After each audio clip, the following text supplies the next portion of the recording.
So today's podcast is called The Art of Living Well. So hi everyone and welcome back to Over 60 Glam with Angie. I've been thinking about something. We hear the words anti-aging everywhere. Anti-aging skincare, anti-aging treatments, anti-aging this and anti-aging that. And I started thinking, why am I supposed to be against anti-aging? You know, I'm actually pretty happy to be here. I don't want to spend the next 20 or 30 years fighting my age. I want to get really good at aging well. I want to be strong. I want to have a lot of energy. I want to have great friends. I want to keep learning and trying new things. I want adventures and I want to laugh a lot. And so, yes, I still want gray hair, of course. So today, let's talk about something bigger than looking younger. Let's talk about living better, longer. Let's talk about strength is about independence. Here's something I wish more women understood about exercise after 60. Maintaining our muscles just isn't about how our body looks. It's about what our bodies can do. Getting out of that chair, climbing stairs, carrying groceries, getting down on the floor, and yes, more importantly, getting back up. So those things require us to maintain our strength. So as we get older, we naturally tend to lose our muscle if we're not working actively to preserve it. And that's one reason resistance exercise becomes increasingly important. But I like thinking about it differently.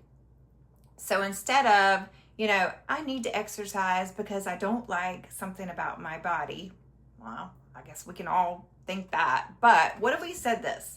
I'm training for the life I want to have 10 years from now, and so on. A squat isn't punishment for something you ate, or I would be doing a lot. It's an investment in staying strong and independent.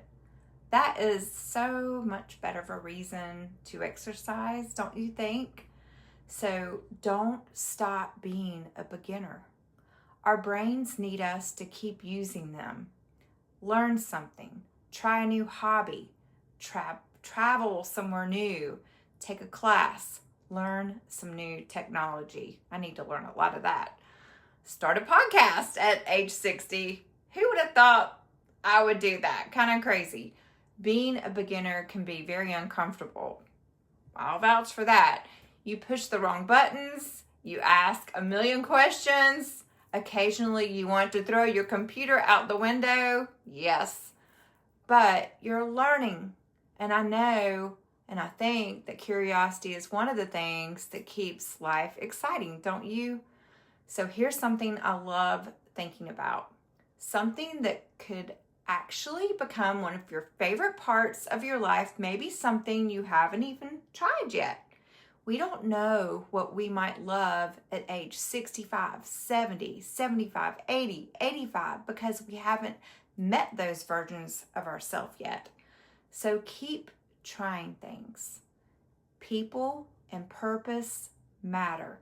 Healthy aging isn't just about what we eat or how much we exercise. Connection matters too.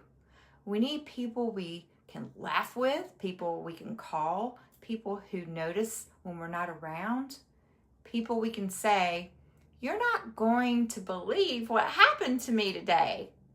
And then spend 20 minutes telling a story that should have taken 3.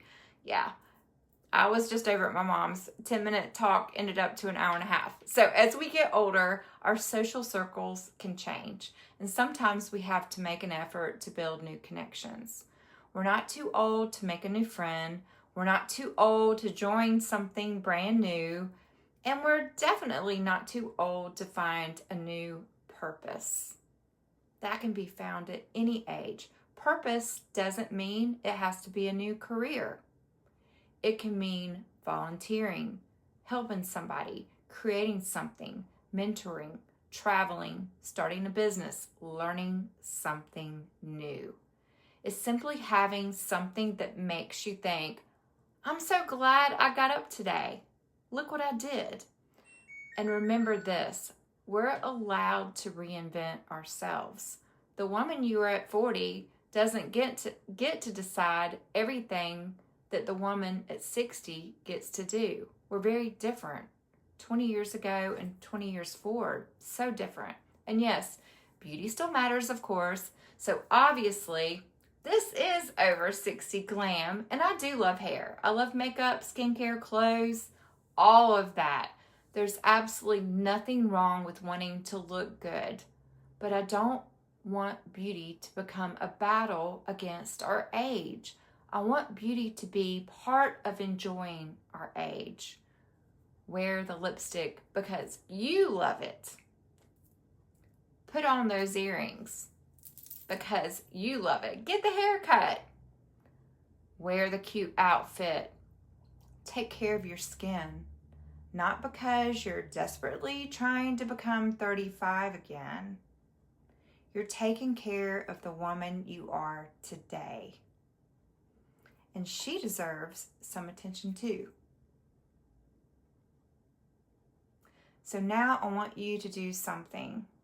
Picture yourself 10 years from now. Close your eyes if you have to. But don't picture what she looks like. Picture the life that she's living. Is she strong? Is she independent? Is she curious? Is she laughing? I hope so.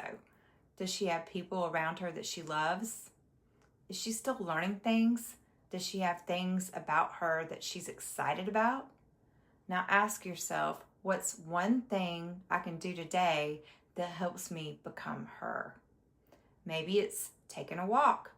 Those walks that we say we're going to do every Monday. Maybe it's going to be picking up some weights and building that muscle. Maybe it's calling a friend you haven't talked to in a long time. Maybe it's learning something brand new, like doing a podcast. Or maybe it's saying yes to something you've normally would have talked yourself out of. It doesn't have to be dramatic. Small choices really do add up.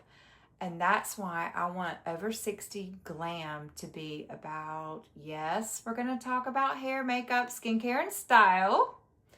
But we're also going to talk about being strong, curious, connected, confident, and excited about what is still ahead 10, 20 years from now.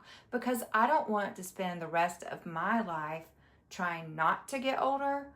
I want to get really good at getting older each and every day. And I hope you'll do the same with me. So here's my question to you today. Dun da da! What's something you still want to do, learn, experience, or become? I love to hear your answers. Very curious. I'm always curious. And if this episode made you think of another woman, share it with her too. Because sharing is caring, as always. Because we're not finished. We're not even close to being finished. So I'll see you back next week. And as always, have a blessed day. Share this with somebody you care about. And I'll see you later, Gator. Bye.